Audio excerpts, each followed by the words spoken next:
Welcome dear friends, in this video we will discuss question 5b of CSS General Science and Ability paper of the year 2025. This question is related to major food groups, its functions and sources. Question is, enlist major food groups based on nutrients, their functions and sources. इस question में पूछा गया है कि ग़िज़ाई अज्जा की बुनियाद पर अहम ग़िज़ाई ग्रोह की फ़हरिस्त मुरतब करें और इसके साथ साथ इनके अफ़आल और ज़राए भी बयान करें। तो चलिए इसको डिस्कस करते हैं। पहले हम ब्रीफ से इंट्रोडक्शन देखते हैं। जो मेजर फूड ग्रुप्स है, जिन चीज़ों के बेस पे उनकी दर्जाबंदी की जा सकती है, तो उनमें शामिल है की न्यूट्रिएंट्स, उनके प्राइमरी फंक्शंस और साथ साथ उनके डाइटरी सोर्सेज कि उनके ग़िज़ाई ज़राए कौन कौन से हैं।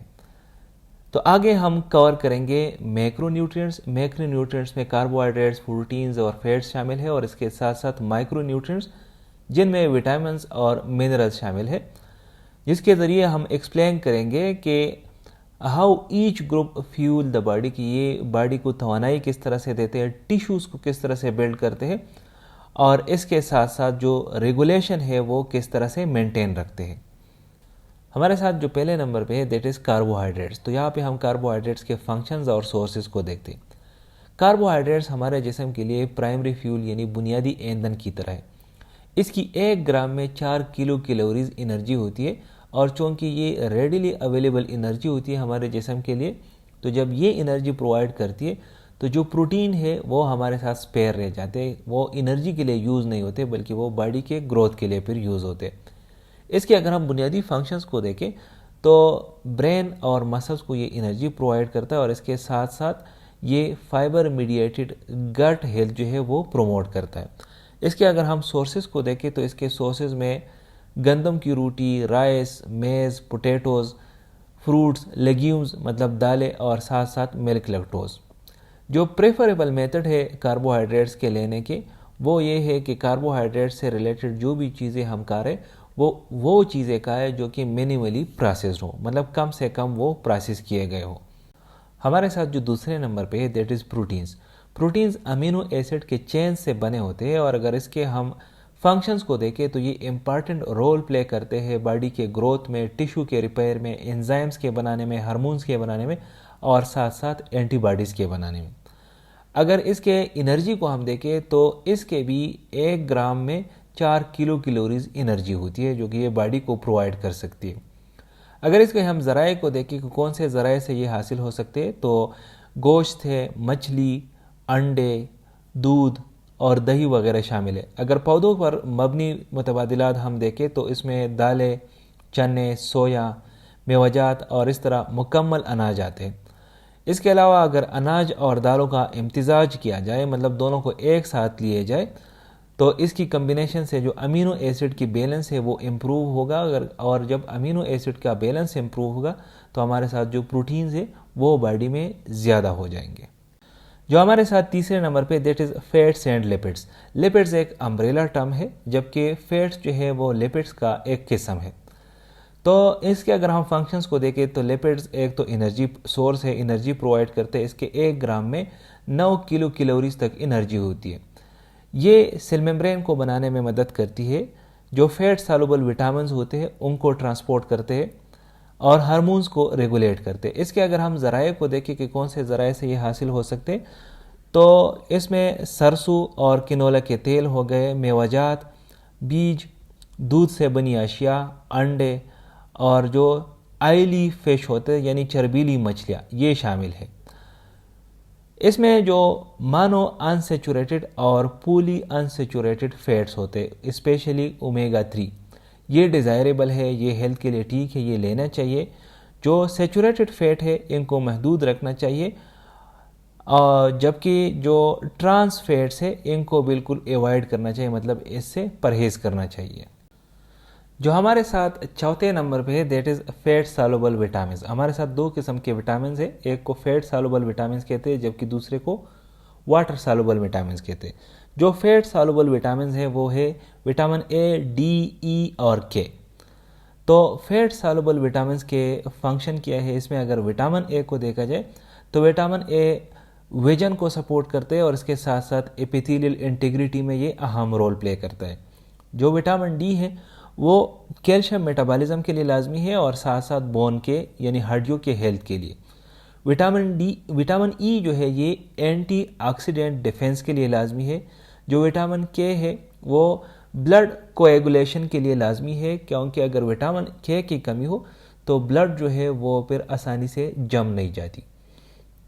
ان کے اگر ہم سورسز کو دیکھیں، ان کے جو ذرائع ہے جن چیزوں سے یہ حاصل ہو سکتے اس میں لیور انکلوڈ ہے، ایگز ہے، بٹر ہے، فورٹیفائڈ ملک ہے. وٹامن ڈی کے لیے جو سن لائٹ ہے اس کی ایکسپوجر لازمی ہے. جب ہم سن لائٹ کو ایکسپوز ہوتے ہیں ہمارے جسم تو جو سن لائٹ ہمارے جسم پہ لگتی ہے تو اس سے وٹامن ڈی بنتی ہے. وٹامن کے لیے جو سبز پتے ہیں وہ لازمی ہے، اور وٹامن ای کے لیے جو ویجیٹیبل آئلز ہے وہ لازمی ہے. جو واٹر سالوبل وٹامنز ہیں وہ ہمارے ساتھ صرف 2 ہے. One is vitamin B complex and second is vitamin C. جو واٹر سالوبل وٹامنز ہیں ان کے اگر ہم فنکشنز کو دیکھیں تو اس میں انرجی میٹابولزم میں یہ اہم رول پلے کرتے ہیں، ریڈ بلڈ سیلز کے فارمیشن میں، نرو کے فنکشنز میں، کولیجن کے سنتھیسس میں اور ساتھ ساتھ امیونٹی میں. اس کے اگر ہم ذرائع کو دیکھیں کہ کون سے ذرائع سے یہ حاصل ہو سکتے تو اس میں مکمل اناج، دالیں، گوشت، دودھ اور اس کی مصنوعات، انڈے، اور وٹامن سی سے بھرپور پھل مثلا ترشاوا یعنی سٹرس، ترشاوا پھل اور گواوا یعنی امرود شامل ہیں. اس کے علاوہ ٹماٹر اور مرچوں میں بھی یہ ہو سکتے ہیں. جن چیزوں سے وٹامن سی اور اس کے ساتھ ساتھ وٹامن بی کمپلیکس حاصل ہو سکتے تو ان کا جو پکانے والی چیز ہے تو اس میں یہ چیز جو ہے وہ ان مائنڈ رکھنی چاہیے کہ اس کو زیادہ دیر تک یا زیادہ ہیٹ پہ نہ پکایا جائے، کیونکہ اگر اس طرح کیا جائے تو جو وٹامنز ہے، وٹامن بی کمپلیکس اور وٹامن سی، تو وہ خراب ہو جائیں گے.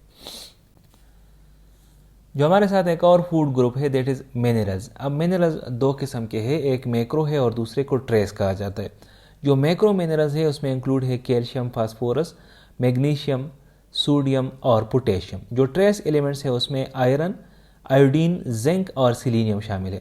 ان کے اگر ہم فنکشنز کو دیکھیں تو ہڈیوں میں اہم رول پلے کرتے ہیں، نرو اور مسل ٹرانسمیشن میں، فلوئڈ بیلنس میں، آکسیجن ٹرانسپورٹ میں، تھائرائیڈ ہارمونز میں اور ساتھ ساتھ اینٹی آکسیڈنٹ انزائمز میں.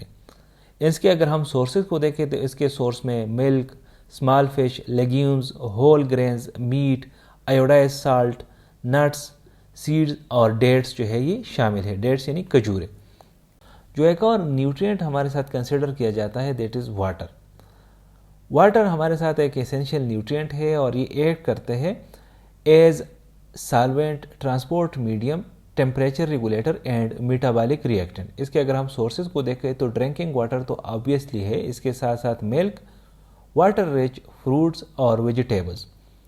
اس کے اگر ہم ٹیپیکل نیڈ کو دیکھیں تو یہ وزن کے حساب سے پر کے جی کے حساب سے فرام 30 to 35 ملی لیٹر واٹر کی ریکوائرمنٹ ہوتی ہے. تو اس کا مطلب یہ ہے کہ اگر کسی بندے کا وزن زیادہ ہے تو اس کو زیادہ واٹر کی ریکوائرمنٹ ہوگی. دوسری چیز جو ریکوائرمنٹ پہ ڈیپینڈ کرتی ہے وہ ہیٹ، ایلنس، ایگزرشن اور ہائی فائبر انٹیک پہ ڈیپینڈ کرتا ہے. ایک اور جو ہمارے ساتھ فوڈ گروپ ہے دیٹ از ڈائٹری فائبر. اب ڈائٹری فائبر سالوبل بھی ہو سکتے، انسالوبل بھی ہو سکتے، اور یہ ہوتے ہیں پروٹیکٹیو پلانٹ کمپوننٹس. یہ کیا کرتے ہیں؟ یہ امپروو کرتے ہیں سیٹائٹی کو، گلائسیمک کنٹرول کو یعنی شوگر کو کنٹرول کرتی ہے. جو ایل ڈی ایل کولیسٹرول ہیں جو کہ باڈی کے لیے اچھے نہیں ہوتے تو اس کے لیول کو باڈی میں کم کرتے ہیں.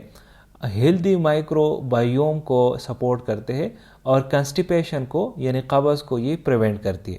اس کے اگر ہم سورسز کو دیکھیں تو اس میں ہول ویٹ روٹی، براؤن رائس، اوٹس، بارلے، دال، بینز، ویجیٹیبلز، فروٹس وتھ پیل اور سائلم ہسک. اب سائلم ہسک جو ہے یہ اسپغول کو کہتے ہیں. تو یہ جو چیزیں ہیں یہ ڈائٹری فائبر کے لیے سورسز ہے. Thank you for watching this video. Stay blessed.